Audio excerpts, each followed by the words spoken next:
Yes? I'm glad to hear it, Detective. I was wondering when we'd get to this very subject. If you ask me, it's past time for you to cut back on the smoking. You seem like a man with a death wish. It's quite disturbing. And I hope we don't even need to discuss the street drugs you've been abusing.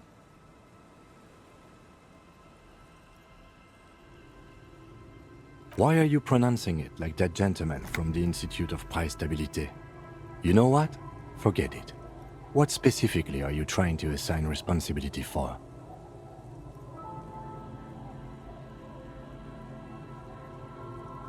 But isn't that our job?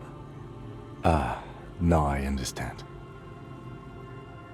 Next, I suppose you're going to tell me you need to form a committee to assign this responsibility? Fascinating. And here I believed your recent turn toward moralism was just an act. In any event, I am just a humble law official. I may work under the moral intern's umbrella, but I'm certainly not qualified to serve on any committee. You know who might be, though? That Mr. Villeudroit, the gentleman you met in the young man's apartment. If I were trying to get in touch with the coalition, I would start by seeking him out.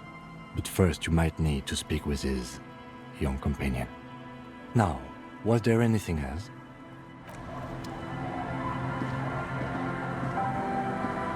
Our tenant, the policeman. I hope I can wash it for you. But it's going to take about a half an hour. Think you can stay put for that long? No, we must run around ceaselessly. It would be torture to stay put.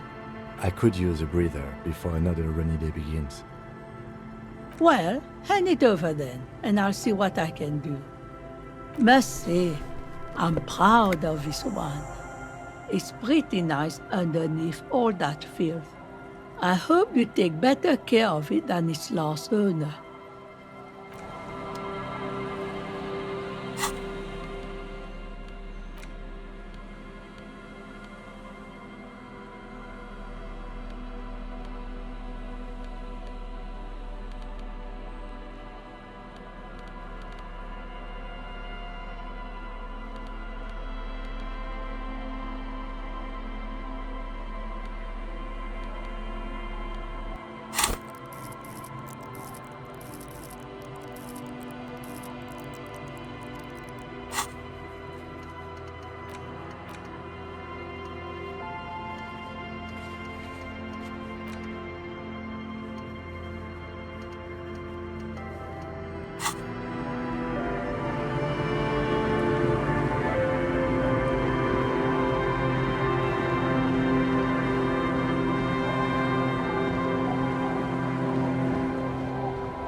Waves are beginning to die down. Look at those little bastards. Simmer down, bastards. Why does she care about the waves so much? What is it with waves and fishermen? We need to be out there with them, fishing, making a living. So I asked them to accommodate me. But until that happens, I can try to assist you the best I can. So, what will it be, officer? Oh, that's good to know, I guess. Why is it in the sea?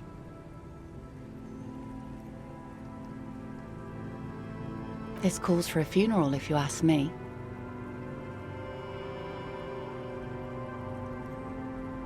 Aye. Feels deserved, don't you think? Falling in the line of duty like that and all. Why odd? Our things are a part of our life world. They're made with our human sweat and they share human history. We should care about them as we care about humans. To some extent, at least. Life world? Someone's been reading up on last century Gottwaldian philosophers. Play it cool now. Oh yeah? You won't even be able to get it out of the water before early June. And where are you going to bury it? Who to invite?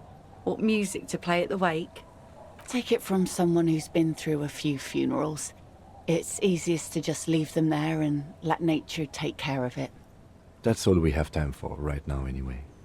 Come back here in June and see how you feel about it then. It's not like it's going anywhere.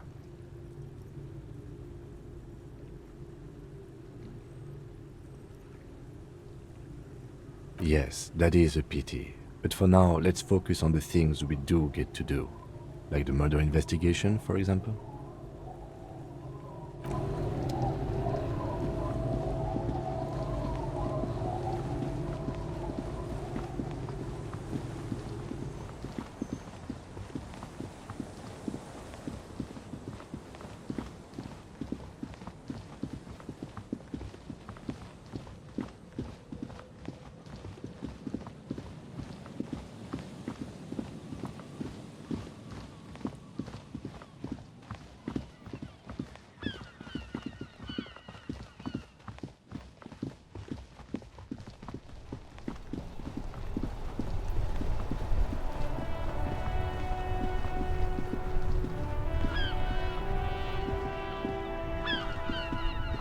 That's one brutal motor carriage.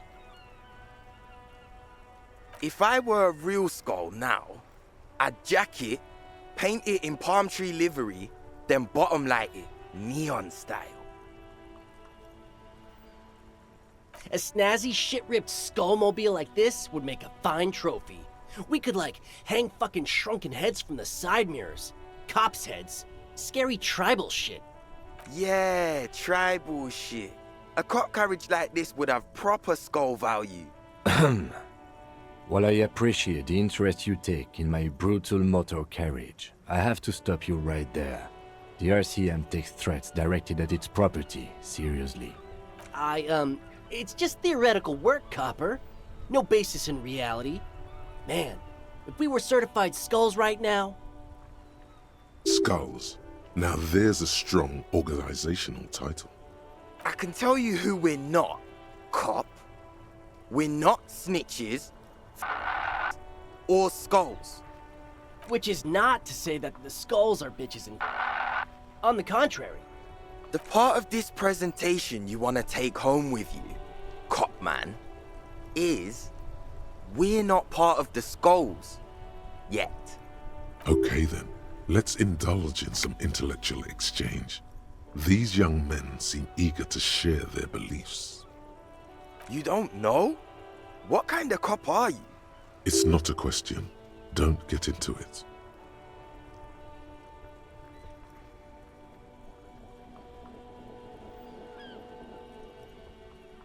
The skulls are the most vicious gang of the Besmertne. Besmetine, or the Besmeti, the Immortals, are West Revacholian crime syndicates. The nastiest bunch of psychos ever. Jacking carriages and getting into high-speed chases. Possessing an infinite amount of fuck-all swagger, infamous for their non-verbal modus operandi. If a skull spots you, he will pull out his dagger and stab you without saying a word. The lieutenant's voice is as calm as usual, a testament to the violence and death he's witnessed through the sight of his firearm. They usually occupy the burnt-out quarter in Jamrock, or you can find them loitering around their brightly painted bottom-lighted vehicles. I can't wait to become a skull. Bottom lights are wretched aggressive. Murder? Yeah, sure. We'll gladly tell you everything we know about it. It was a man. Also, he was hanged. He was hanged from a tree. Yeah, I mean, duh. These punks don't know anything. Let's just move along. Hey, stop right there. How does one know anything? Ah, this sounds like epistemology, a field so occupied by thought that it begins to question thought itself. Exactly. How can one know shit? For example, how can one be sure that there truly is a body hanging behind a hostel? What if it's art? Or just a mere specter? Maybe it's true. The hanged man is merely a prop in a performance. We are the audience, and the artist is hiding somewhere in the dark. So what do you think we know? Oh yeah, Cindy's a right proper skull. Yeah, a true artist of the future. Just like Arno van Eyck. By the way, if you see Cindy, give her our regards. For all their nihilistic posturing, these young men are not lacking in youthful idealism. The lieutenant on your left is unusually lenient toward them.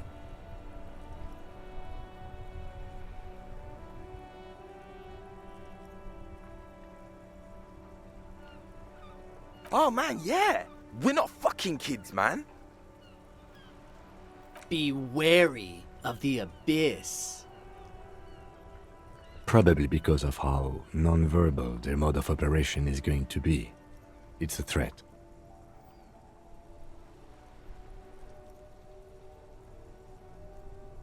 But I don't. In fact, I dislike them so much I'm willing to drag you boys back to the station just to calm myself down. Hey, there's no need for that. We're just talking here. Joking too. Stay light, man. Yeah. Didn't you cops, have some questions about skulls or some shit? The Union does their share of policing in Martinez, at least where gangs are concerned. That's why there isn't much organized crime around here. Don't you worry about that. We're gonna make up for the deficit. Yeah, we are. We're not franchise skulls. Well, not yet. Once we get our name out there, we'll have a chance to join them. Because we can be just as psycho and vicious. You'll see. But in a non-threatening and definitely legal way. We'll fuck the system from the inside later. Just be cool now. The damage will be tenfold. Right on, fuck. So what's happening now? What about them? Well, first off, it's a statement and not necessarily something that characterizes me as a person, even though the statement has character. And I do like piss. The word piss epitomizes the struggle taking place in the world. Things being defined as they seem, not as they are. And, I guess, it's also about communal spirit, the future, and truly appreciating our differences. Also, you've got to admit, it catches the eye. And since the Grand Piper is slowly but steadily moving towards basing the economy on it, attention, it is imperative that the medium itself convey the message. What I mean by this is, we are all piss and that the world is inherently meaningless. It seems that the young man has a certain expertise in at least one field, even if it's rather narrow. Like I said before, many men keep searching for the one, for so-called true love, which is actually just obsession masquerading as kinship. The thrill of the chase, the hollowness that fills your chest cavity after catching it. I'm wondering if the poetics come with the jacket, or are they derived from something else entirely? To catch a fish, you'll need to hurl the lure many times, and even then it isn't certain that you'll get anything. If you blow up the lake, though,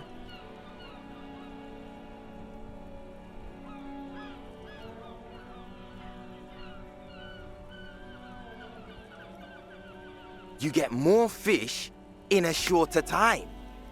And, for time is of the essence and fleeting ever so quickly, one must think of a way to fuck the whole world and not get caught up in fucking someone. Because when one fucks everything, he fucks nothing. And that, to me, feels glorious. Sticking your dick into the void. Hate to admit it, but in a weird way, he's got a point. Is it a coincidence that here we have two badass jackets and two badass cops? Yes? Leather jackets adorned with immature writing? The ideology they convey helps the boys justify poor choices in life and fashion. I'm not a fan.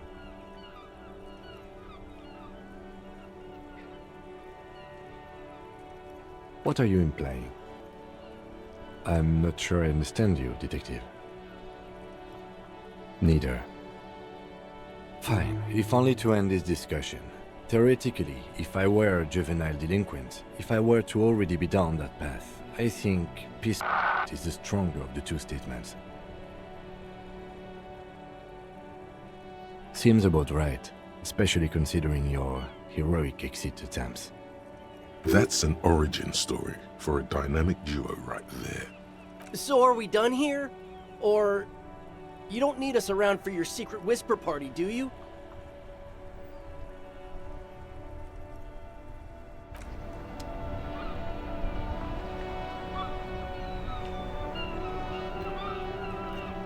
That ride is fucking lightning. Hey, piss. Look who it is. Shrunken cophead material.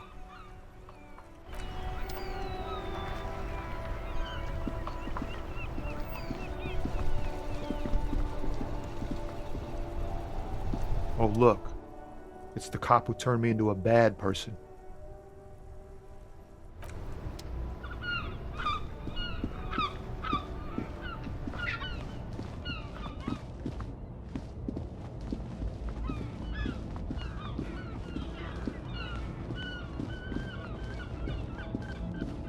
A lorry abandoned. The smell of cigarettes and perfume welcomes you. You close the rust.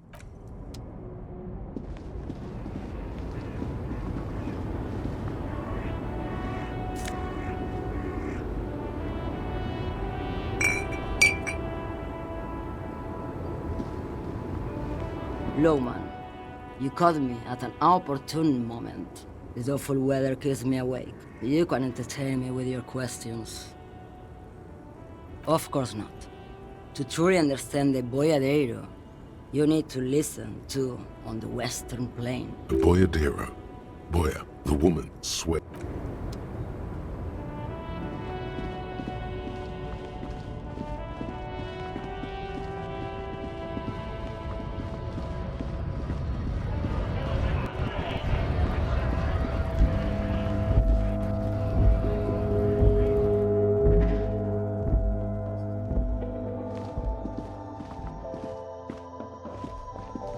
A small cabinet on the wall is filled with various medicine bottles, nasal sprays, and blister packs. Okay, here. I hope Saint. Okay, here. I hope Saint Baptiste makes you feel better or something. Okay, here.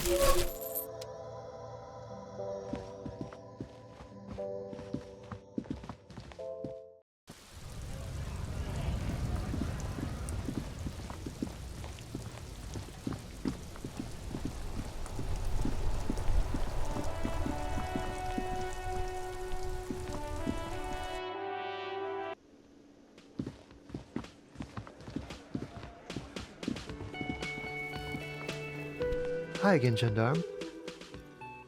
Oh, a committee. How interesting. And if I may ask, Gendarme, what is this committee about? He's all bemused skepticism.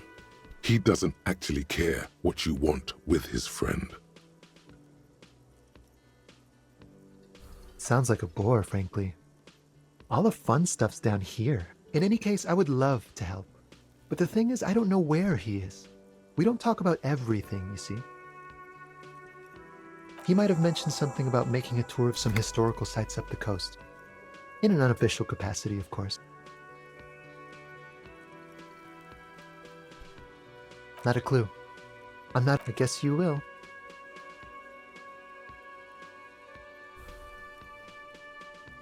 Bye-bye, Gendarme.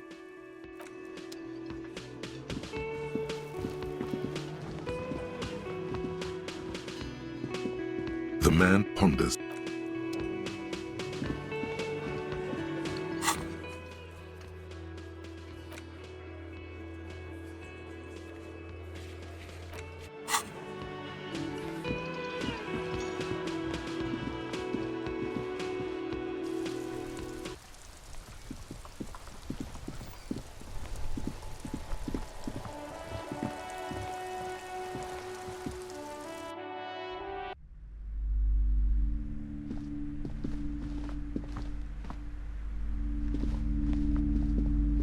Hello again, esteemed officer, and welcome to... Okay, but please, only a few questions. You wouldn't want to disturb the spirits. The woman looks Hi, Ace Detective. Are you here for more books?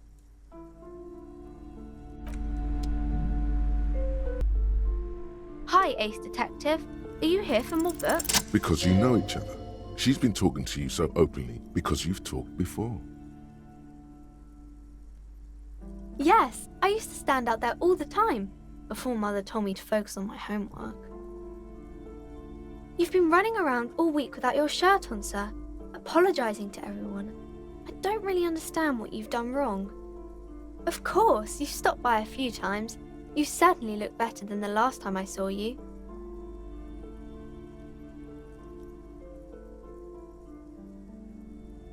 Yeah, I can see. You don't have party eyes anymore. Party eyes. Yes, of course. That makes sense. You know, like a cat in the dark, all big and wide-eyed. It certainly looks odd on a man. The swiveling eyes of a loony drug addict. That is what she meant. You were probably gurning too. Good thing she didn't say party eyes loud. Her mother's nearby. Fuck yeah. You should get some party eyes right now. Snap those sequins on you, boy. Oh baby, that's not what you have to worry about.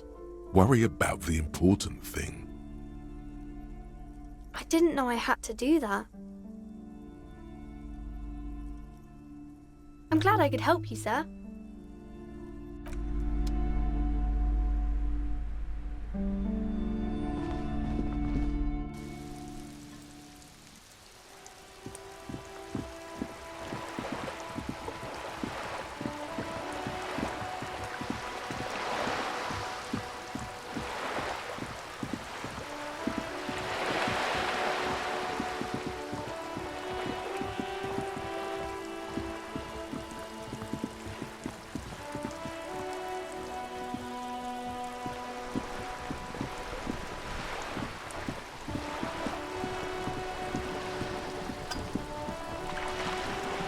You're back. Good. What can I help you with? By love, you did. Fast, observantly, like an electronic printer. Pleased to meet you, Lieutenant W. Freighter Dubois. I am glad to see a man of high qualification. The situation is precarious. What can I help you with, Lieutenant Freighter? How about you share your information on the lynching, now that you've seen his badge? The goalposts have moved, Lieutenant. In the absence of the badge, I have informed my employer there will be a probe. I cannot rescind that promise. To my knowledge, the drivers are still at the roundabout. I will tell you everything I know when you've finished with them. My plan is to share information. The only way to do that now is by telling my employers you've kept your end, which I hope you will, because let me tell you, we are in dire waters. Meaning, the information she has will raise the stakes in this game. The sooner the probe is finished, the sooner I can share crucial information with you. Now, is there anything I can do for you in the meanwhile? Tea, perhaps? You have. And how did you like Mr. Clare? Finally, time to choose sides.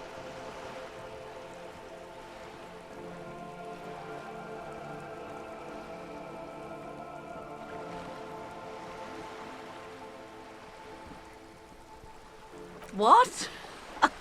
I am afraid you have misread the situation, Detective. This is not some feudal conflict. It is a negotiation. And if it were a conflict, the RCM would not pick sides.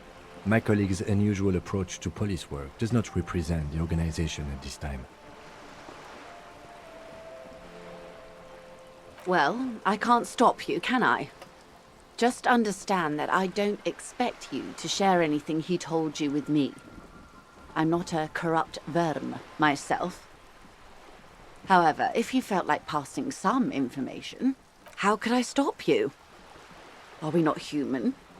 Are we not curious to hear another person's take? It's only natural. We would only be gossiping. Intellectually speaking, It would be quite interesting to hear what she has to say about these things.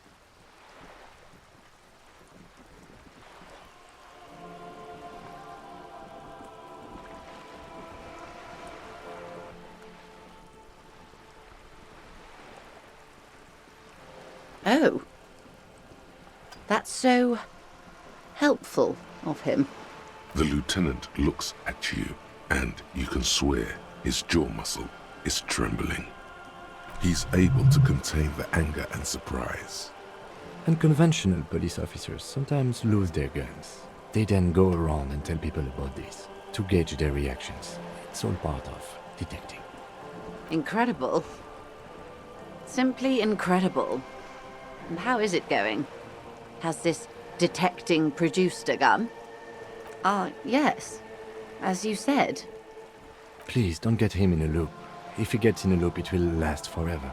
Ask him to say something else, please. That's wrong. You don't get into loops. Totally slanderous. Maybe you've gotten into one tiny loop once. Of course. Thank you for the advice. I'm glad you were here to assist. Your other dealings with Everard are still of considerable interest to me.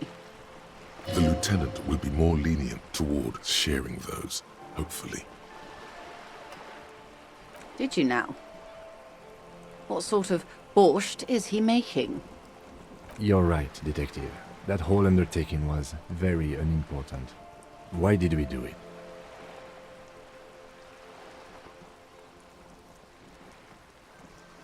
Very curious.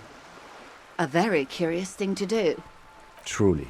But that's how he operates. He just does things, ma'am, and then talks about them, even if it's inappropriate. What else?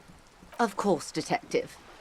Should something come up later, down the road, don't be afraid to drop by for a chat. Until then, is there anything I can help you with? Yes, my eyes on the harbour have sent word to that effect.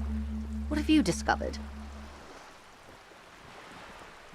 It doesn't really matter, and I do apologise for the surveillance.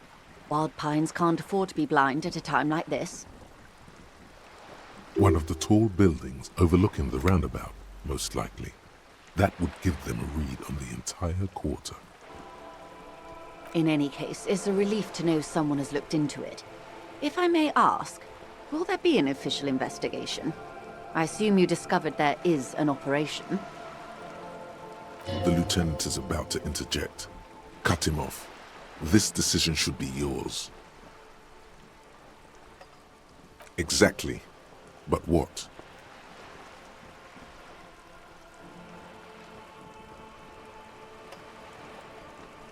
I don't believe that for one moment, officer. I'm just going to assume that departmental regulations prevent you from saying anything more. In any case, you've held up your end of our arrangement. Now it's my turn. I wouldn't normally break protocol like this, but the situation demands it. If you don't solve this murder, I'm afraid we may have a bloodbath on our hands. Yes, I'm afraid this strike may descend into a small-scale civil war, with possible consequences for all of Revachol West. Since you are sharing, ma'am, this is also the RCM's worst-case scenario. Then we're on the same page, as grim as it may be. I have an indirect role to play, I'm sad to say. My employer experienced a momentary lapse of faith in me. In that moment, they elected to deploy a private military contractor as an insurance measure. They called it my security detail. They were dispatched after I relayed the union's initial offer. Every worker... A member of the board.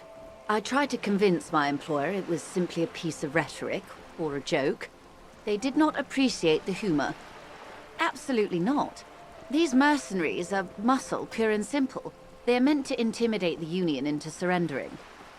Who are they, exactly? Crenel, an Oranese military company. As far as I know, 3 arrived in Martinez. They report to me sporadically, but they do not answer to me. To be frank, our relationship is deteriorating. They wear ceramic armor, have semi-automatic weapons, and years of combat experience. They also have trauma and stressor disorder, and no idea how to conduct themselves in an urban civilian environment. So, what happened? The story is, one of them, the colonel, I don't know his real name, sexually assaulted a local woman while he was drunk and separated from his unit. This allowed some of the more militant Union members to subdue him. He was taken out behind the whirling. Nothing. Mr. Clare refuses to let me into the harbour. I have not been able to discuss this matter with anyone there. The remaining 2 Crenel contractors carry out their orders, for now. It's a smokescreen. In secret, they are conducting an independent military tribunal into the lynching. Once this investigation is concluded, executions will follow. What is the nature of this so-called investigation? Whether to execute one, some, or all of the Union militants. Surely you're joking. These people are killers. My only hope is that yours provides a single, concrete suspect before they indiscriminately pick theirs. Simply put, if you don't pin this on someone good and do it fast, they will identify and execute everyone present at the lynching. This in turn will force the Union to respond. They would have to project strength and power. The débardeurs have over 2,000 men. It will be 1,000 to 1. Have you ever seen a hornet invade a beehive, Lieutenant? It's not pretty. The Serai's giant hornet, the world's 2nd largest insect, can kill 40 honeybees a minute, while a group of 30 can decimate an entire hive of 20,000 bees in less than 4 hours. These men work in tandem using semi- and fully automatic firearms. Their armor is virtually impenetrable to muzzle-loaded weapons, even yours. Most Union workers don't have guns at all. The muzzle loaders need to be reloaded after every 1 or 2 shots. The automatics every 1 or 2 minutes. As I said, a bloodbath. Too many things have already gone wrong. Lieutenant W. Freighter Dubois. All we can do is keep that which is not from following suit. One single concrete suspect delivered into civil court, and I may be able to defuse this situation. Not much. Their public resume is relatively good, as far as private military contractors go. I believe they were once called Downwell. They boast a long list of clients: Saint-Baptiste, Welchman-Lorenz, Eintracht. A warning sign, however. The operations concerned all take place in 3rd or 4th world countries. Guarding facilities, escort missions and such. Meaning they're used to operating in war zones. Yes. All the good conflict corridors, Supramundi, Yesut, the Seminese Islands, countries that don't have a good record reporting atrocious military conduct on their soil. I wouldn't go as far as to use that term, Detective. It's the expression she objects to. Yes. She picked a strange hill to die on. Strike.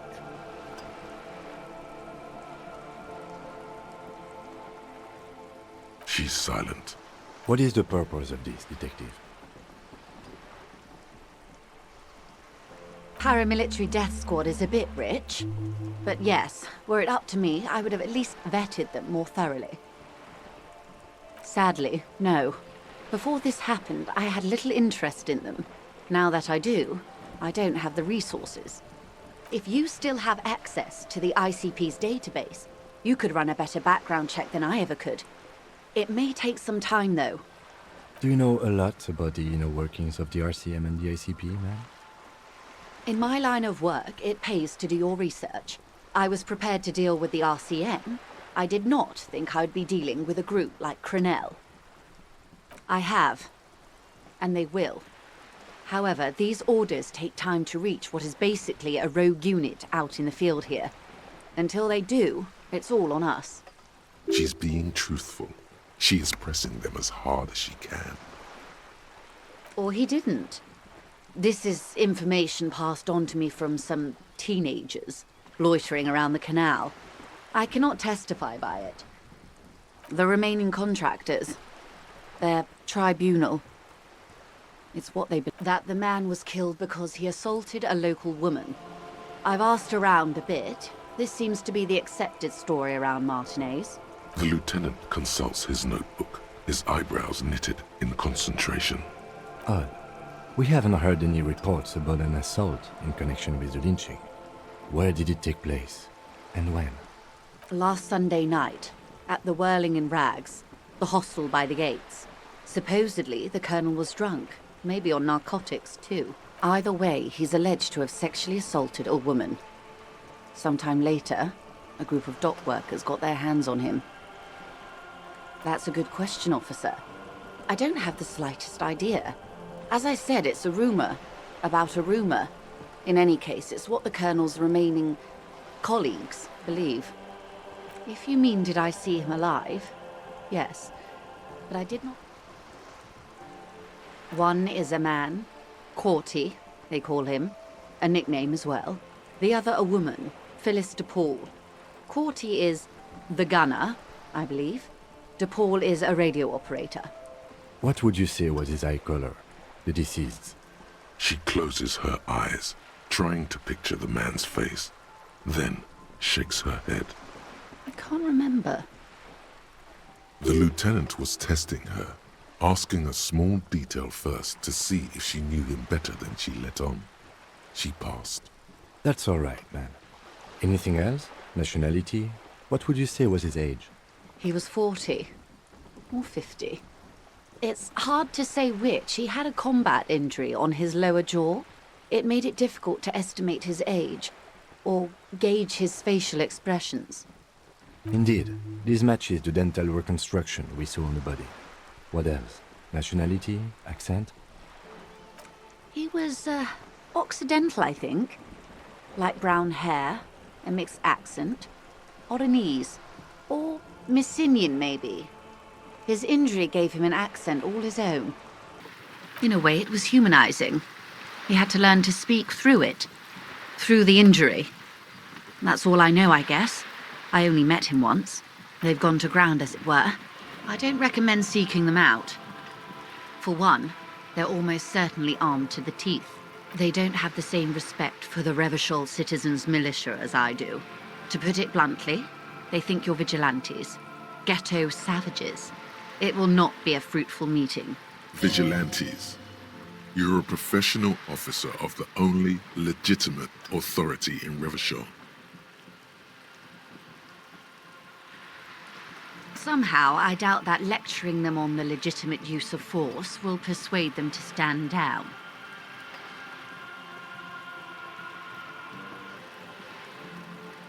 You're likely to run into them eventually. When that happens, I'll be in a better position to mediate if I don't appear involved.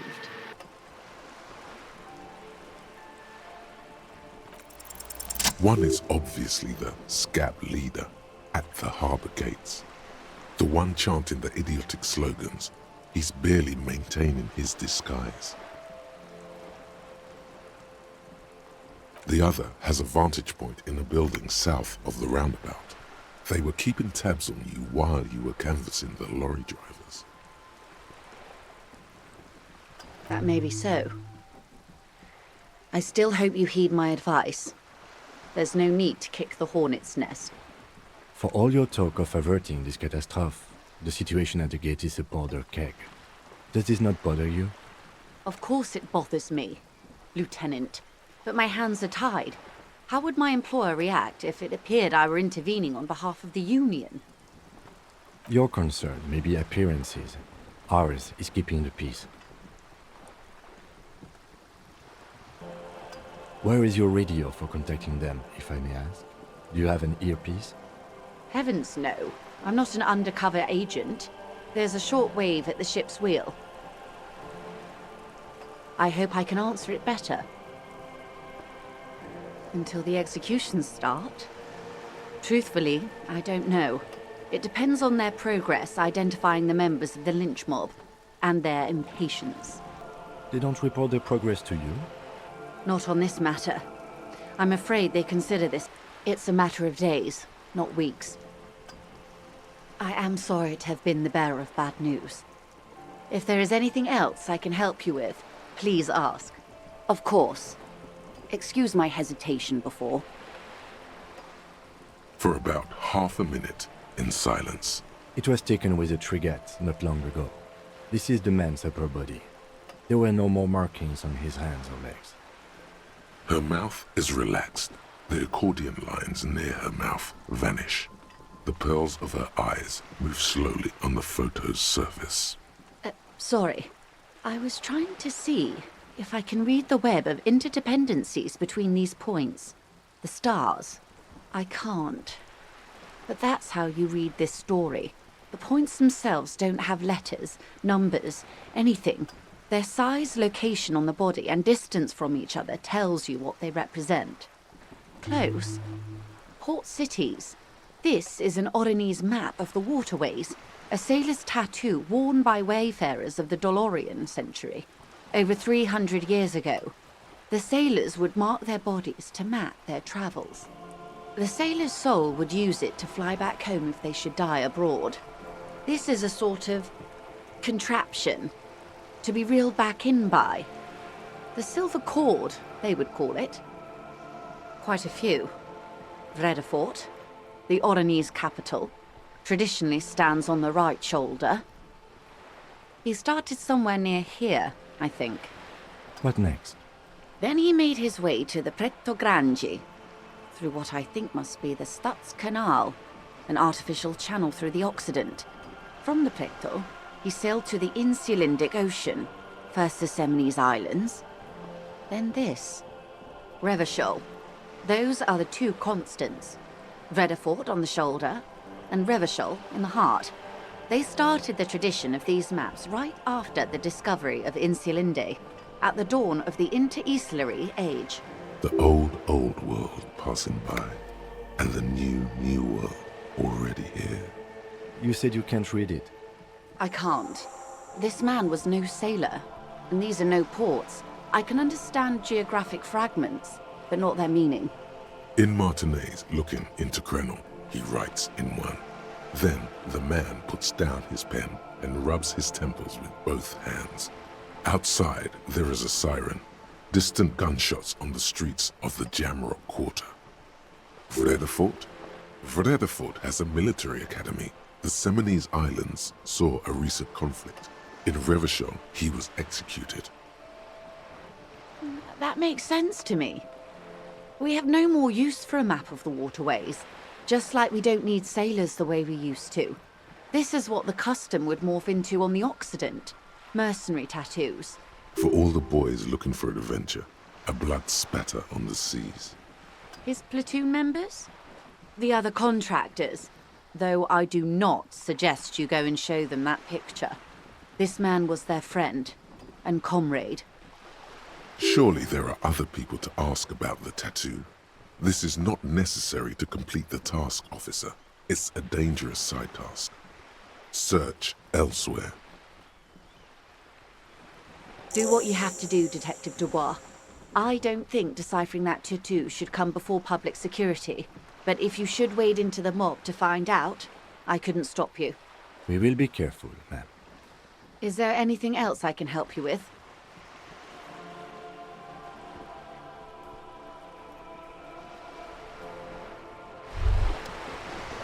Wow, so someone's been a little boring. Yes, my stand. Of course you do. And maybe some black shoes or a pristine white shirt to go with that. It's official. My lord's coppo type is regular cop. I'll let everyone know. I'll send out a telefax. Yes, the type of cop you are, sire. Think of it as a caste, a class even, a nation of regular law officials that you belong to. It comes, of course, with the usual benefits. Done and done. No actual communiques will be sent, of course. That would be too dramatic.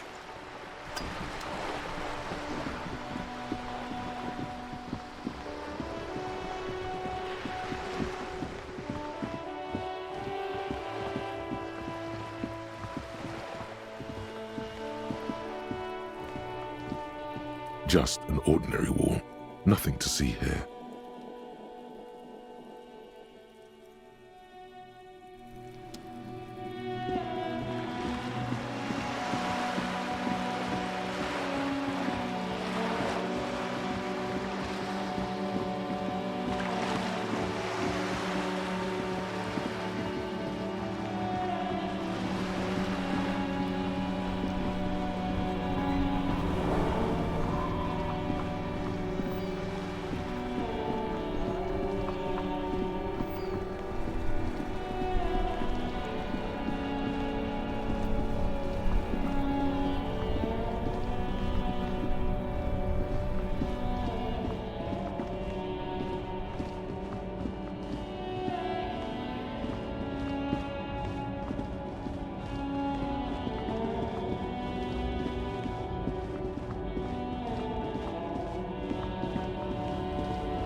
The woman is still hunched over the railing, her head.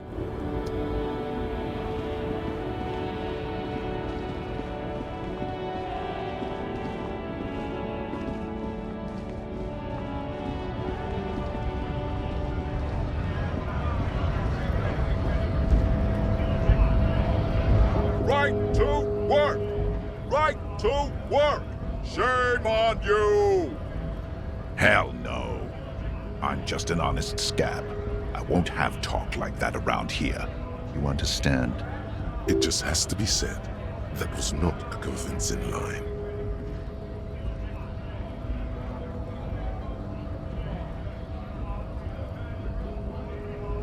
Fucking loincloth. Loincloth? Now you see, that's not really what a scab would say, is it?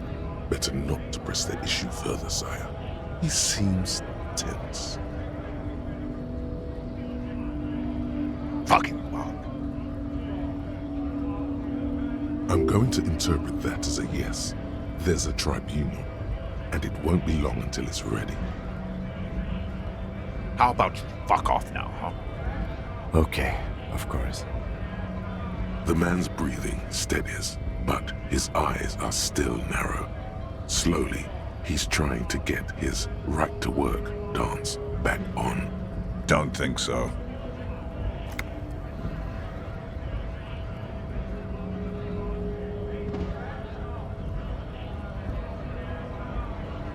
Silence. He takes the photo. Grey eyes dart back and forth on the glossy surface. His face is unmoving, hard as a stone, but beneath it, Fucking loincloths. Really did him in. Yeah. he's clenching his teeth.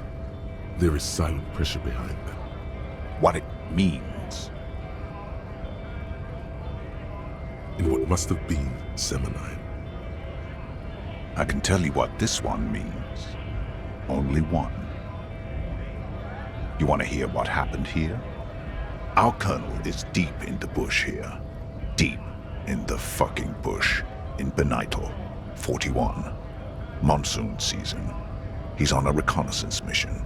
Benital is one of the inhabited islands of the Semonese archipelago near the Pale.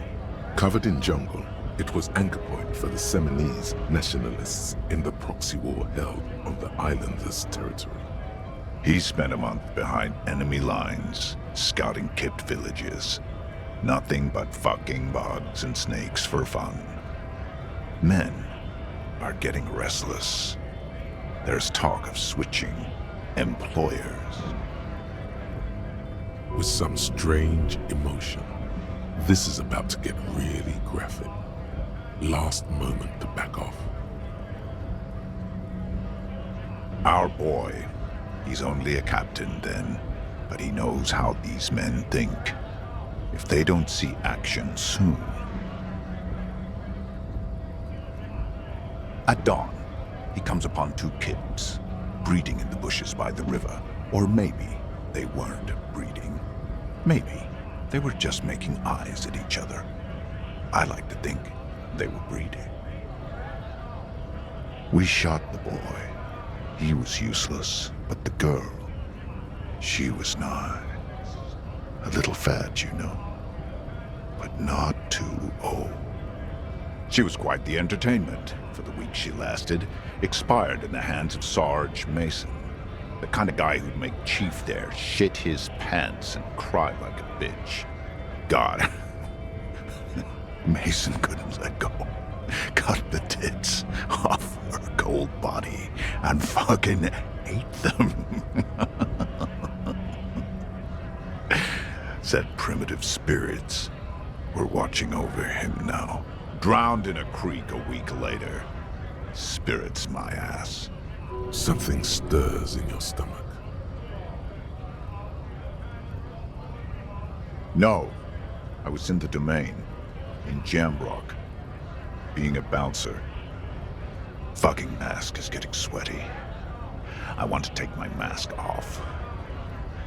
He's under orders, and orders are orders. Go ahead. All right now, Free commerce! Keep the goods flowing! On the photo in your hands, the dead man's skin is studded with stars. Tens, hundreds of them, littering his dead skin.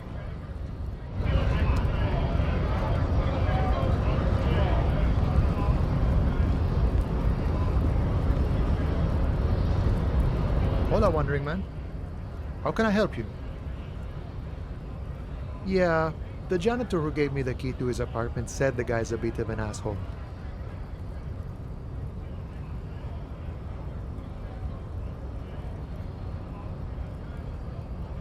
Like I said before, I don't know much about this weasel, but the bossman said he's a real piece of work.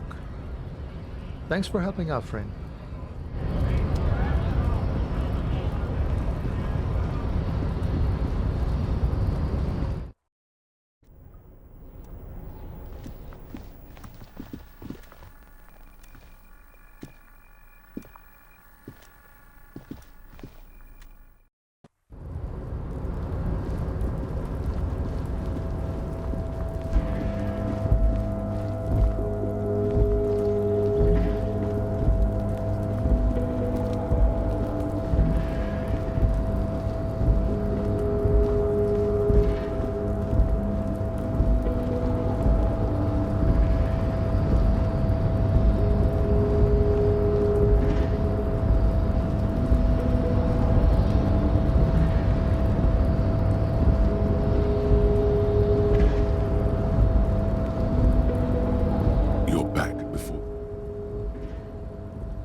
Mister.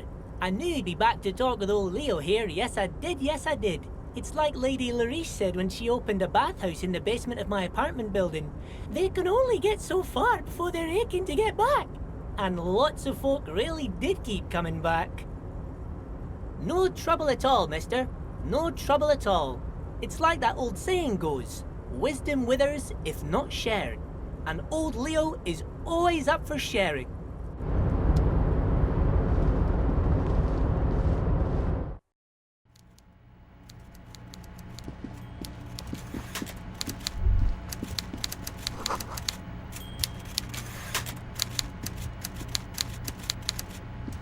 Mr. Dubois, every worker?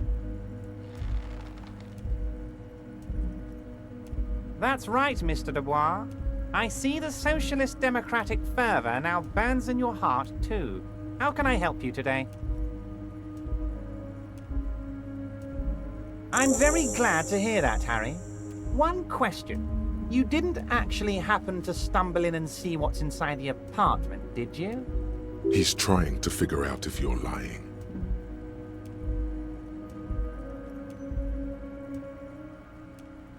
Just as I thought.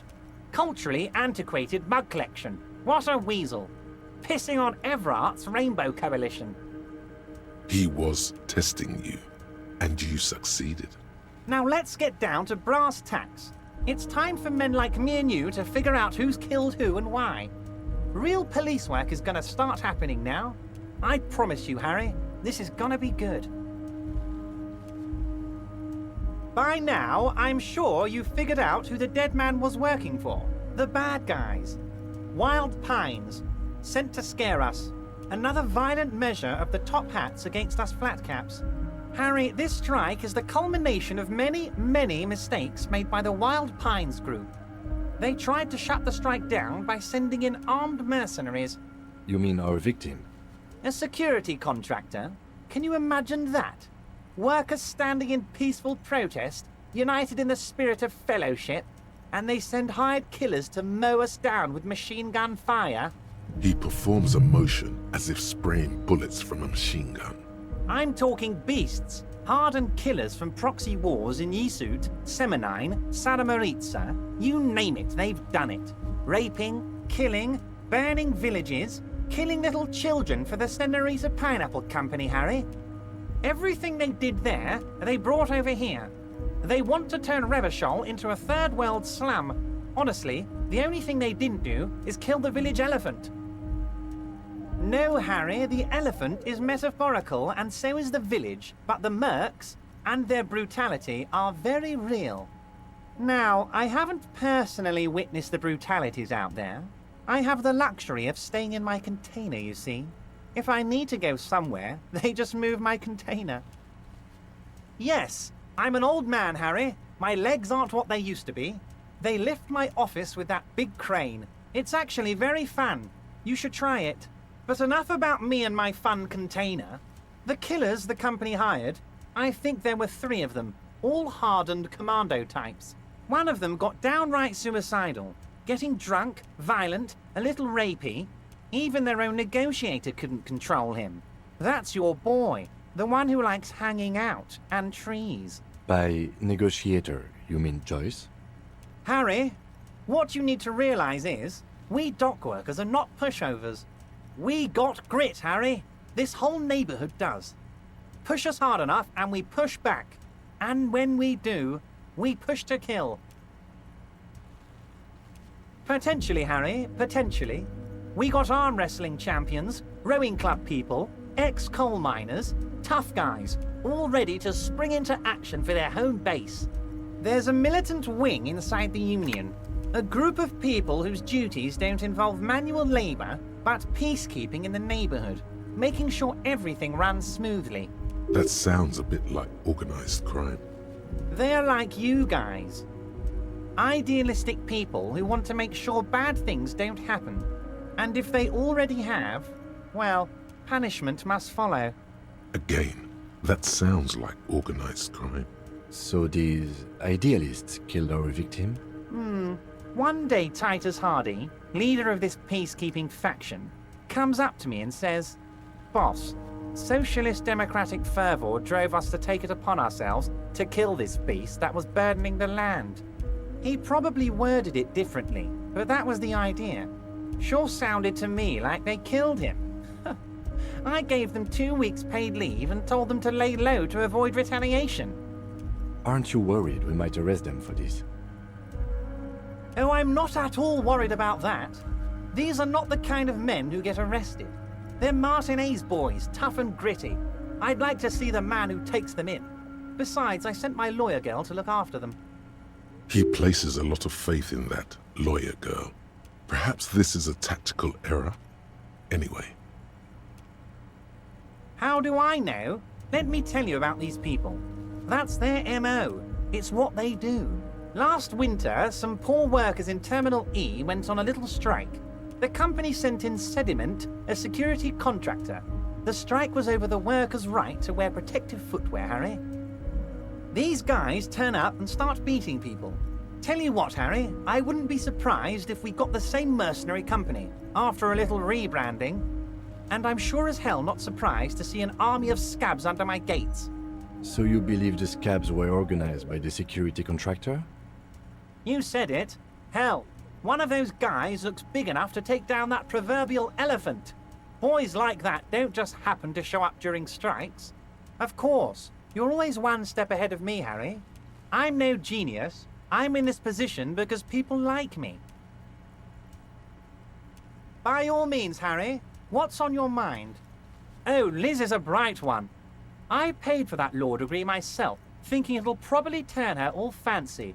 But hell, Harry, she came back a firebrand socialist. Sometimes she scares me with her zeal. Wait, the girl by the whirling, who was keeping an eye on you. Is he talking about her? Don't give him the pleasure.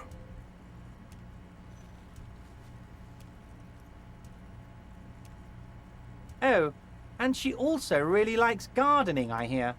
In March? Strange. Anyway, let's move on. Oh, they are simply fine young men, all 7 of them. Exemplary union members, always working to advance their position in the local socialist democratic movement. Core members. Old Theo used to run them, but things really kicked into gear when Titus took the reins and named the group after himself. Gotta love his initiative. Interesting. Who's second in command? They're almost all of them great guys, born leaders. Whatever happened, I'm sure they only had the best interests of Martinez and Revachol in mind. Work with them. Hell, interview them. But don't fight them. They really are just like you. Men who like beer, women, and some order on the streets. But of course, it's the least I can do for my good friend Harry. I'll do it right after we've concluded this talk. You can now go and tell Titus about this. See what he has to say. Also, Harry, here's 5 real. I'm not giving you anything. I'm just holding out 5 real. The lieutenant watches you pocket the banknote. He looks a little puzzled. Good boy. A real team player. Now, do you have any more questions? Was it a good talk? I'm not sure we made much headway here. I was hoping we'd bust the case wide open. Heck, I even wanted to tell you what I really want to achieve with the strike. I don't know what happened, Harry. I wanted you to feel like Mr. Martinez. And of course, I also wanted you to find your gun. But it's like I can't completely trust you. Yet. Yes, Harry. It's like I can't fully trust you if you're not a man of the left. I want to, but I just can't. A man of the left? So you have to be a social democrat. He's been hurt too much in the past by men who aren't social democrats.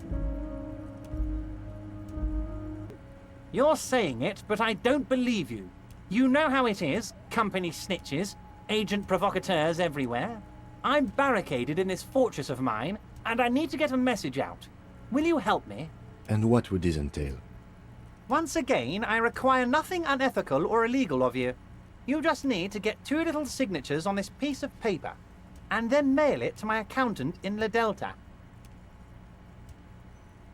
It depends. I don't think what we just got from Mr. Clare was very useful. As I said, it weighs on me heavily. But once we get really talking, well, I'm going to hand you the keys to Martinez, and maybe even help you figure out who's behind this killing. He's saying as little as possible, as vaguely as he can, deliberately omitting things. I'm glad you asked, Harry. The Union is going to build a modern youth centre in Martinez. It will be righteous.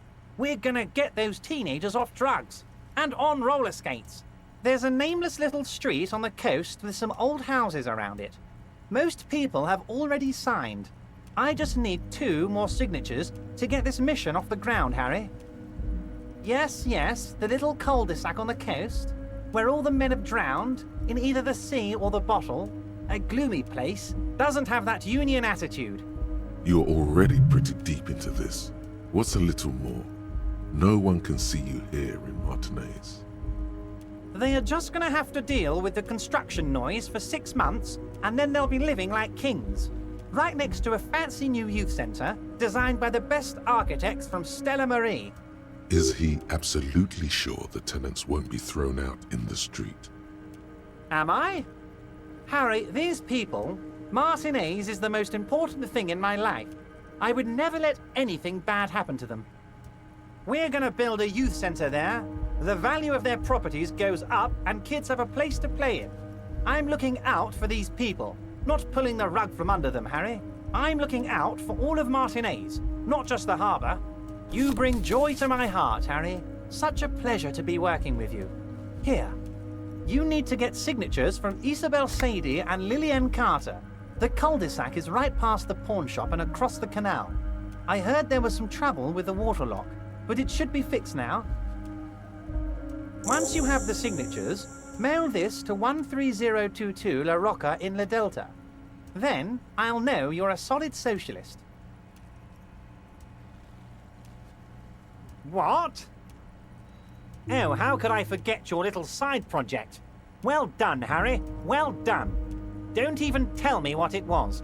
But good job. I love it when workers take the initiative like this. Most certainly, Harry. By all means, Harry. What's on your mind? See you soon, debardeur. Just kidding. But not too much.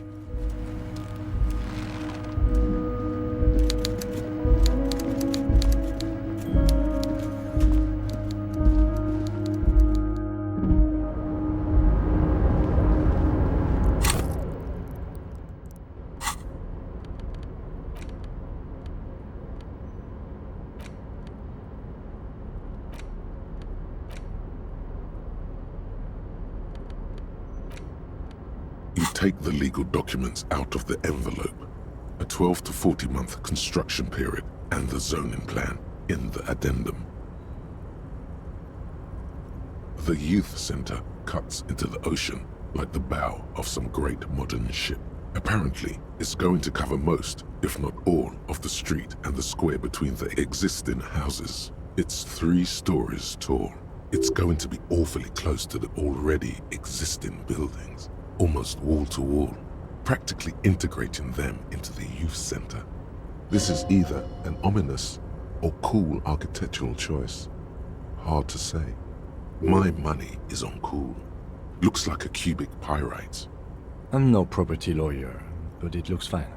I like the print size. They're not selling or leasing anything. It's not the perfect solution, but... How else are you going to build something?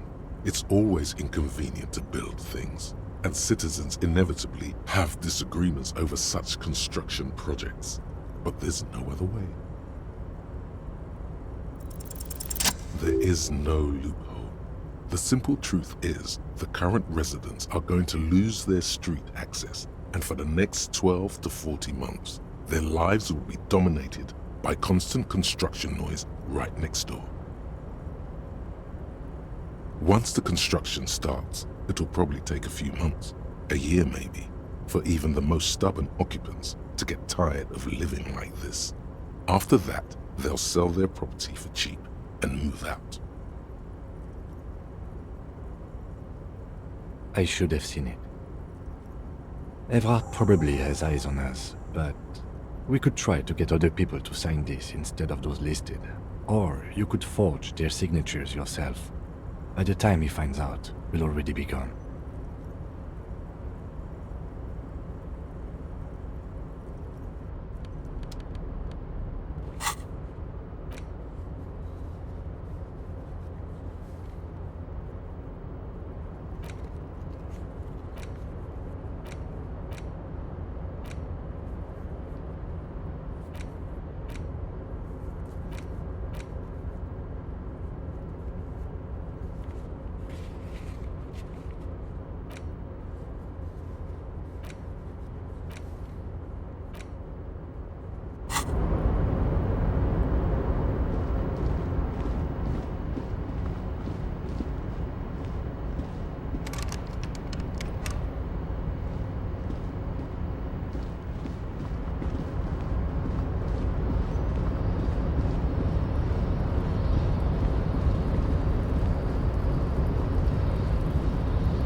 This is the night.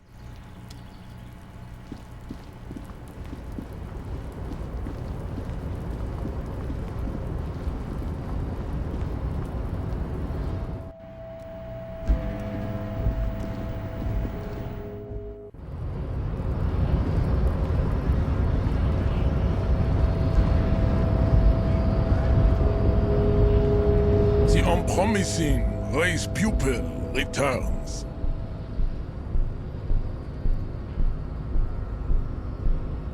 And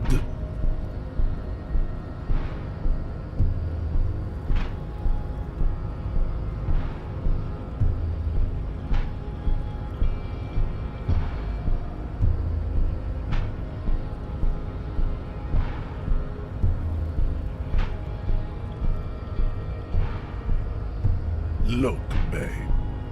The minion of law is also a racist. But his racism is basic and rote. He thinks he has solved the great race enigma by describing a rote mechanism of scientific competition. So unadvanced. The basic race education he received in high school has led him to think his phylum are the sole authors of race theory. An esoteric study reaching back to the ancient mass society of Pericarnassus over 4,500 years ago. You could have used this opportunity to overcome your narrow, Al-Ghul ravaged identity. Instead of unlocking the race enigma, you attempted to add to it unsuccessfully. Take solace from the fact that these thoughts will never entirely leave your brain. They will be with you on the day you die. The only germ of heroism in your body. Now go. I have beauty and truth to discuss with my woman. Damn, Jean. How are you so romantic? Was there an out of this for you with success? Or was the rhetoric game rigged? I can't tell. The man looks at you, silent and unmoving. His eyes burrow into the remnants of your soul. You are not Santiago. Santiago is not you. Even the phrenically impaired can see this.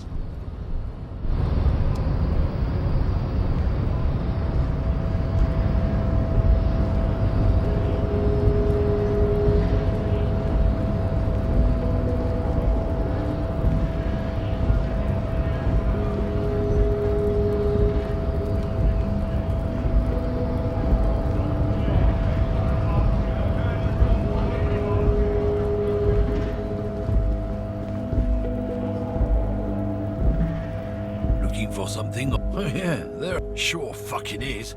Goddamn right. They've been trying to fuck us out of our heritage in the name of profit. Trusting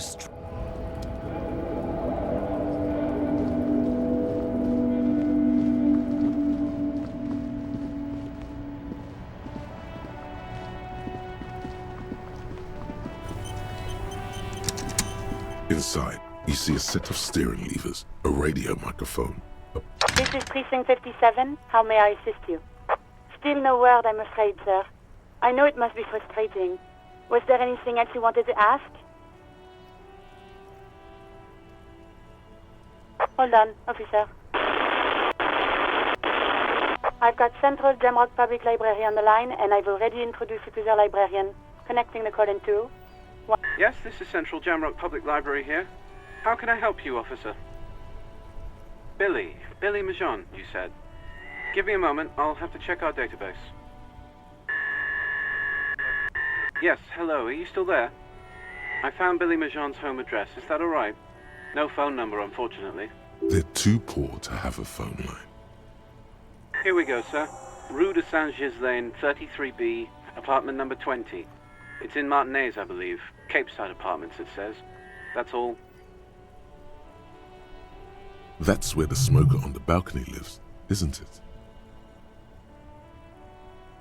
It says here that they returned their last book just a few days ago, but I wasn't at work that day. Marie? Marie? Do you remember a reader named Billy Majon? They returned a Tybalt book the other day. Yes, it was my colleague Marie. She said that it was Billy's husband who returned the book. He also asked for this new sci-fi release, Lowe's Radio City 87, but we don't have it yet. Good. You have a name now. Marie knows Billy. She's been working here longer than me. Sometimes her husband returns some books for her. Sorry, no. Marie only knows him by sight. Marie! She said it was an older man, and that she's pretty sure he'd had a drink or two the last time she saw him. 1 second. Sorry, Marie wasn't really paying any attention to that.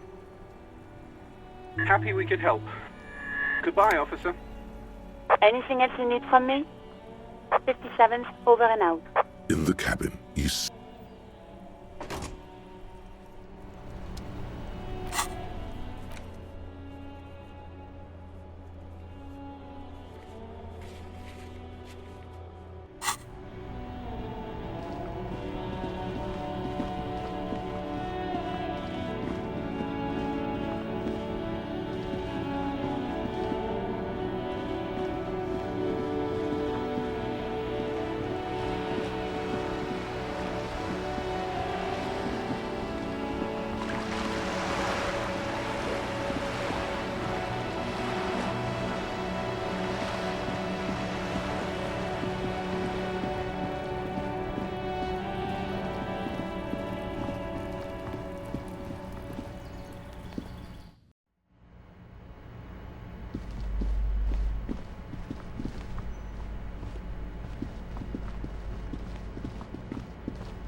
A plaster cast bust depicts a middle-aged man with... He was definitely controversial. The tenant here seems to like him. There aren't many communists around, not after the revolution. Some youth still keep...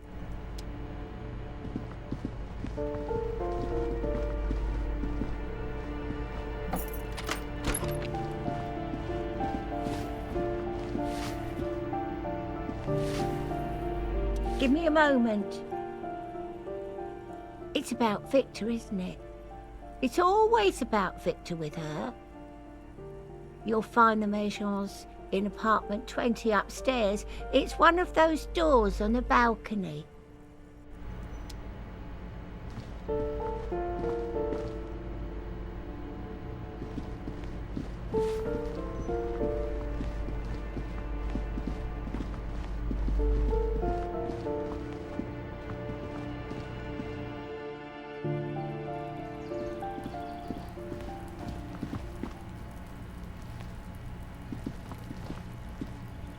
A weathered brown door. The number reads 20. Something smells good. Soup à l'oignon. The lieutenant motions to you to go ahead and knock. You're right. Let's talk this through. You hear some light footsteps and what appears to be a daily weather forecast playing on the radio. We have our first preliminary identification. In all likelihood, the deceased is the husband of Billy Maison. We need to confirm these, as well as deliver the death notification to Billy herself. Now, delivering a death notification is never an easy task. There's a reason why it's often called the most stressful part of our job. This is why it's usually done in pairs. You got this. I'll be monitoring reactions, ready to act if necessary. Dead? Just don't say that you know how they feel. You don't. The lieutenant motions towards the door. Hello? Who is it? And someone turns down the radio. He gives you a short, encouraging nod. The police? A moment, please give us a moment. Tidying up, nervously. Come in, the door is open.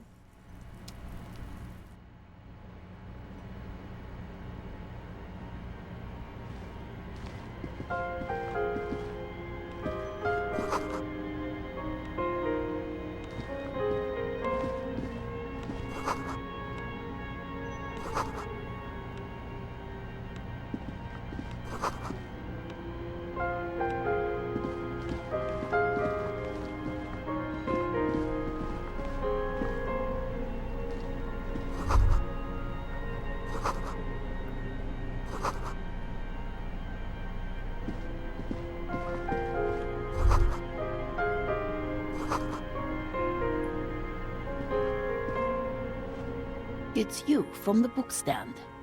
Did you come to bring my cockatoo back? I don't think I introduced myself properly. I'm Billy. Would you like something to drink? Tea? Lemonade? We're out of coffee. The lieutenant has taken off his foggy glasses and is busy cleaning them in his handkerchief for now. You're on your own here. Condensation from stepping inside. Is this about Victor, my husband? Is he in some kind of trouble again? I can come pick him up in the station if that's what. No, this is something much worse. Is he in the hospital? How bad is it? How about some small talk before you break the news?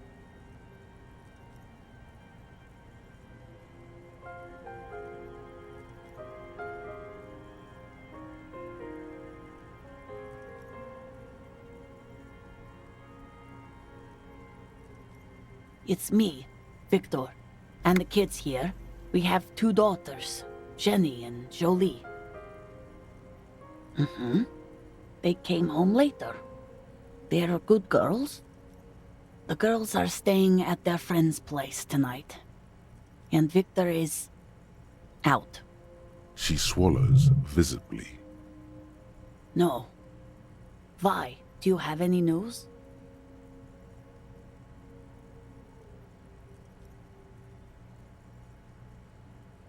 His old leather jacket. It's just your average brown leather jacket, but he bought it as a teenager, so... No, well, the lining is hand-sewn. It's blue. I tried to make the thing more weatherproof since he's running around with it in the middle of winter. No, I guess I'll find out when he decides to come back home. It shouldn't be long from now. Oh, it's in Jamrock. The one at Mayrow Street. I don't know the official name. Central Jamrock Public Library? I think, yes, if that's the one on Mayrow. It is. Just to return a book of mine? Why? Why all those questions, Detective? Did he... I think it was, Thibault's The Glinting Curve? It was pretty good. She folds her hands across her chest. Here it comes. People got to eat? What is this about? Why are you suddenly asking me about my cooking?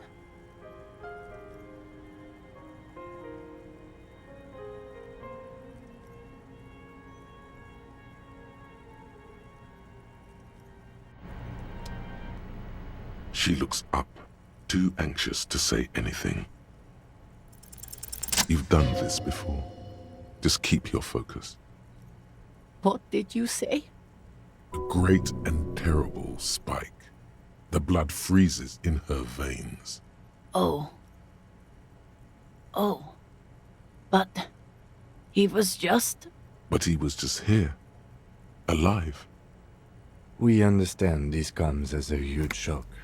I want you to know that me and my partner are here for you if you have any questions. Take your time, man. What happened to him? Was he drunk? I see. And you just found him there, lying in the cold. How long had he been there? If you say 2 days maybe, it will be etched in her mind forever. She blinks, eyes welling up with tears, as her hand starts searching for something from the pockets of the handkerchief. A small, terrified smile quivers on her face as she takes the handkerchief and wipes away the tears. She looks disoriented. Is there anyone we could call for you? A friend, a family member, someone who could be here for you? No. I just need to tell my girls. It burns like acid. Unreal. God, should I call them? Should I tell them to come home? No. A day. Good. That's probably the right thing. Thank you. Just tell me, what do I need to do next? Where is he? Can I see him? We've taken him to the city morgue. The local coroner will be contacting you shortly to arrange the funeral. Here's his number in case you want to contact him earlier. A very good call. Is there anything else that the RCM could do for you? No, I'll call you if something comes up. I'm still... Thank you. Thank you for telling me. I'll call if... These are her last reserves of strength. Her muscles will give in soon. Already, she starts to shake. We should step outside and talk.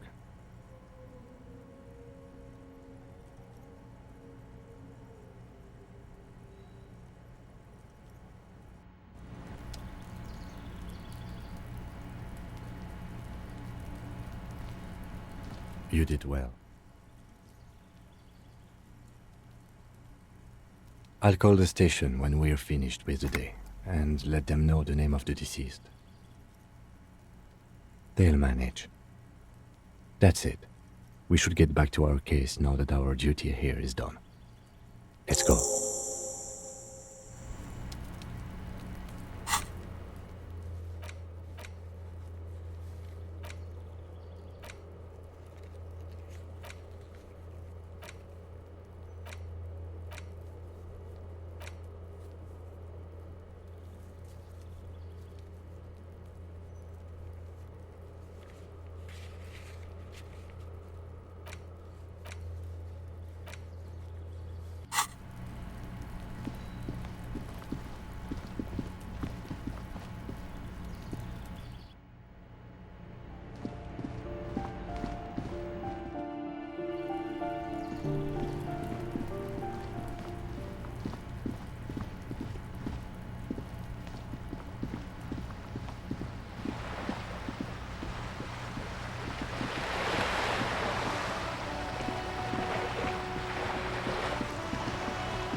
bear's eyes are still glowing red.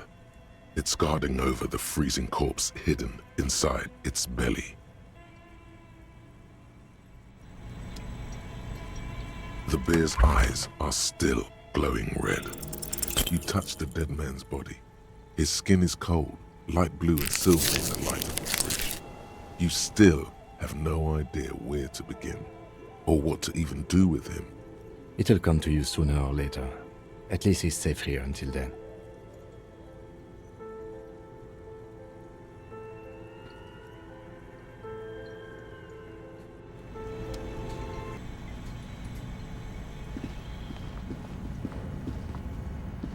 A thick layer of coal dust covers.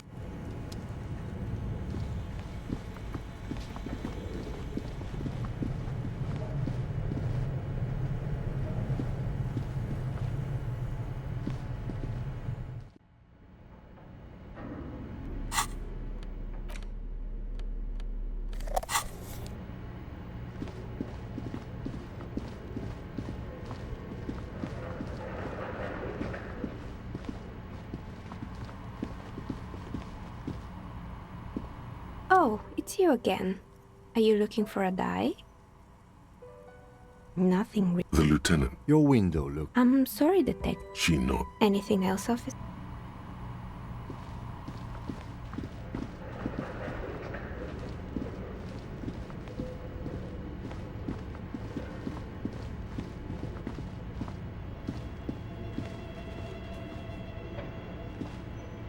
Tiles on the cube are still smoldering. Casting like a smooth draw, the filament slides into place. On the keyboard, the play key starts blinking. The speaker comes to life. Static seeps through the machine's planar magnetic driver. An old lady greets you. Her voice sounds 100 years old. Good morning. Fortress accident en rue de Saint-Ghislaine. This is East Insulindian Repeater Station 1. Please repeat. Is this the production schedule?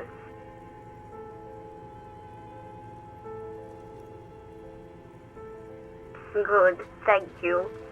Please repeat. Is this the production schedule? Good. Please repeat the password. Good. I've unlocked the production schedule. After ending the call, please press print to access the filament. Really? She just used the same password? Maybe those radio computer guys aren't that paranoid after all. Fortress accident. Is there anything else I can do for you today? Fortress Accident is the company on whose name the terminal you are currently using has been registered to. One moment. Fortress Accident SCA produces revolutionary interactive call-in radio games. That's what... That's not bad.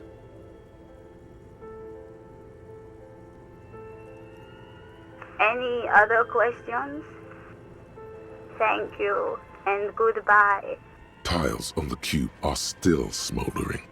Casting with a quiet determination, the printer starts printing, a piece of paper unfolding like a handheld fan.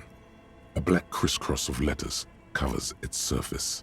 It's a project report written by the lead producer, Andrew Andy Schott, about Whirl Untethered, a radio game developed by Studio Fortress Accident. The first few pages give an overview of the capital and workforce, while the rest of it seems to be a production schedule. In its short time of existence, Fortress Accident SCA managed to burn through truly insane amounts of money. The first tranche of seed financing brought in 150,000 Riyal, but then came the delays. Eventually, the damage reached 400,000 Riyal, with only half of the game finished. Let's just say it was a real adventure for their Igaunian investor. Fortress Accident employed 18 people, the bulk of the team composed of writers and concept artists. There were also radio programmers, sound engineers, a CEO, 2 marketing experts, and a single overburdened producer who developed a habit of popping Pyrrolidon in the basement to escape his obligations. Why did Fortress Accident have so many concept artists? It didn't. No, definitely not. A few more producers could have come in handy though, especially when dealing with writers, some of whom routinely skip to work because of mental health issues and extremely unprofessional sleep schedules. One of them even managed to steal some valuable company property before skipping town for good. The production schedule depicts their glorious descent into bankruptcy. Not the concept artists. It wasn't even the writers. With their panic attacks and 3-hour lunches, it was impossible not to fail. The project was too large, and no amount of money could satiate the ever-expanding ambitions of the development. They tried to make a 4 million real game with 400,000 in their bank account. They thought they could bridge the gap with pure willpower and imagination. They couldn't. No, even then, success remained within an ever-narrowing margin of possibility that, despite everything, never entirely disappeared. That is, until they discovered the Valley of the Heads. At the 11th hour, the lead designer, Jimsk-born Sulisław Jalisa, decided that what Wirral Untethered needed was a secret mystical location at the extreme edge of the map. This place was to be the Valley of the Heads, where the heads of all the headless constructs could be found. The player would have been able to choose a head for their headless party member, and each head would have been voiced on air by a professional actor. The world had never seen their kind before, and might never again. So many. The last count, there were approximately 10,000 heads for 10,000 headless men, all of which could be endlessly recombined. Do you really want to know? There seems to be a calculation here, but it may take a while. Good call. It's more than the number of atoms in the observable universe. Well, yeah, that and the catastrophic data loss. On the nature of the data loss, there's ominously little information in the production log. It comes at the very end where things get fuzzy and dark, where tables and numbers seem to vanish into an eerie nothingness before the Igaunian investors pulled the plug. What is clear is that one day an unidentified numeric anomaly occurred on the East Insulindian lintel front, just as the Wirral Untethered project was being compiled that day. When the project was returned, it was completely blank. The team spent weeks on the phone with Lintel, the service provider, but despite their diagnostics, they could never produce a satisfactory explanation or pay for the loss. Always read the terms of service. And let's face it, they didn't have any money left for a legal action. Mysteriously enough, it seems that the off-site copy happened to be on-site when the catastrophic data loss occurred. It was the lead programmer's responsibility to oversee weekly maintenance of the off-site copy and, well, keep it off-site. An explanatory note from the lead programmer has been attached. S. Luukinen Kilda, the lead programmer of Fortress Accident, the off-site copy was on-site because there was no off-site anymore. Not for me, not after 8 months of crunch. I didn't have a home anymore, so I started keeping it in the basement in the ice bear refrigerator near where I went to sleep. It was perfectly safe there. The temperature conditions were optimal. Her former colleagues would agree with you. She's right, actually. Nothing wrong with keeping this type of filament memory in a fridge. The production schedule ends with a few random notes that seem to be added sometime later. 4 months later, by an unknown author. I am the only one left, and it's gotten rather damp here. A few other businesses have gone under, too. Slipstream switched to making skis, and the hairdressers just left, cursing Martinez. They're right, though. Something's seriously wrong with this place. Martinez, all of it. Still haven't got an answer from Lintel about what happened. All I could get were the physical coordinates of the error on the East Insulindian front. on that day. Since the computation happened on air, I reckoned it had to coincide with an actually existing location. I have compared the coordinates to a map of Revachol West. Turns out it's only 800 meters from here. The address is Saint-Brun 1147. I am going there to look this thing in the eye. Saint-Brun 1147? That's what the street sign next to the church said. Tiles on the cube are still smoldering. The filament slides out of its glowing nest.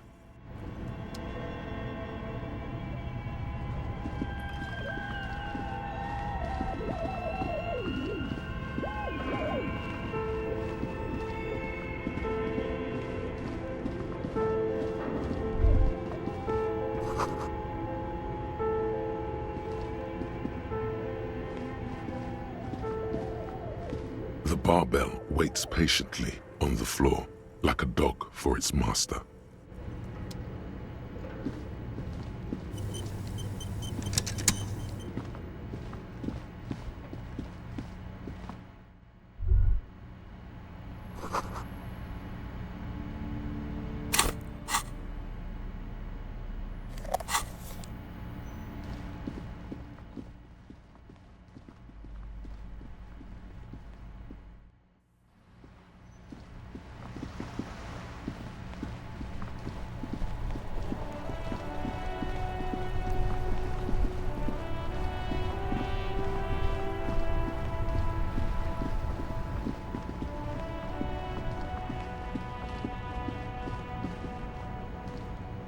Everything's still cool here. Me? It's a This man probably comes from Seaguy. Sometimes very sharp, officer. I'm Serais, from the Seaguy province of the Serais Empire. The apricot suzerainty, you know? Apricot suzerainty calls to mind an era when the Seaguy archipelago was colonized by Revachol. It's a bit of a slur, in other words. The apricot suzerainty is what the Seaguy archipelago is commonly known as in Revachol. It's a bit of a fraught term, I'm sure you understand. No, apricots come from Seaguy. My grandma used to grow them. But Seaguy is a shithole. That's why I came to Revachol. Here's much better for an independent entrepreneur. Less laws. Speaking of, why not support an independent local entrepreneur?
Waves are beginning to die down.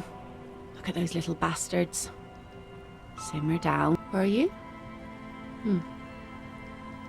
This says by signing, I agree to living with construction noise. What exactly is the Union building? What a nice idea. Wouldn't have thought that... She sounds incredulous about the niceness of the idea. That Evrart and the Union have nice plans for anything. I thought they only cared about themselves. Well, I guess Union members have children too.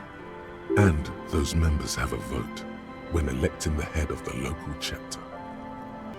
He has a pen and everything. Here you go. I shouldn't have.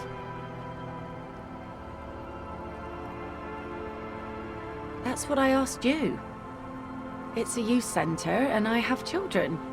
got to give them something else to do. They're cute and small now, but they're growing up fast. I had my first drink when I was 11 because I was so bored. Anyhow, you also need Isabel's signature. It's a bad idea. She won't sign. You'll find she's a tougher nut to crack than me. Sound logic, division of labor. She leaves the skepticism to the skeptic. Sounds like Isabel is the leader around here.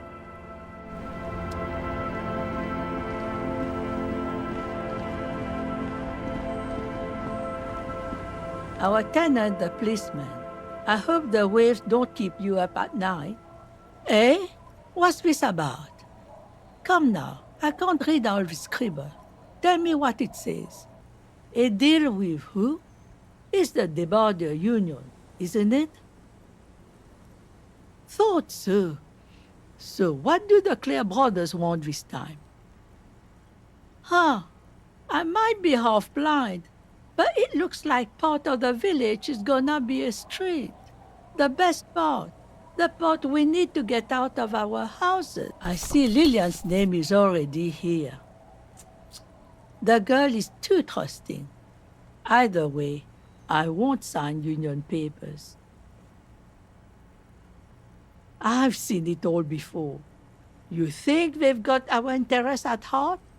Rich men are always selling poor men promises they never plan to keep. Then the poor get pushed out of their homes and the rich get a little richer. That's the way it goes. So no, I don't trust the fat man, and neither should you. In her mind, the Union is right-wing because Everard is fat. It's that simple, and there's no change in it. She speaks with the authority of a leader. Hers is the final word around here.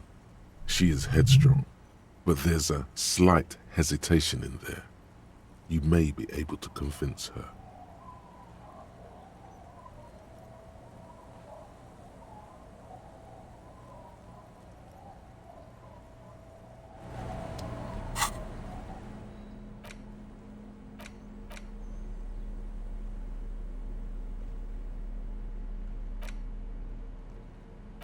You take the legal documents out of the envelope, a 12 to 40 month construction period, and the zoning plan.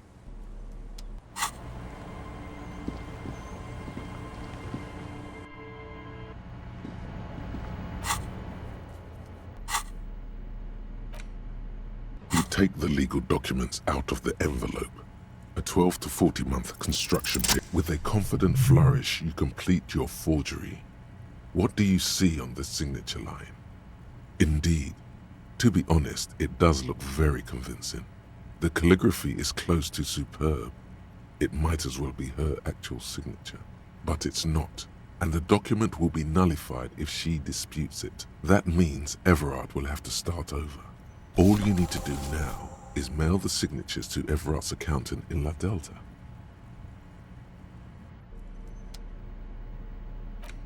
You take the legal documents out of the envelope.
The dented yellow mailbox greets you with its graffito.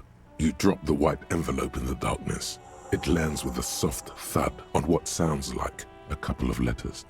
About a week's worth of mail as collected in there. They'll empty this very soon. Probably did the right thing. You can't trust that slug, Everard. You know he's going to play you somehow. All right, let's go back to Everard. If we don't mention anything to him, he won't know before it's too late.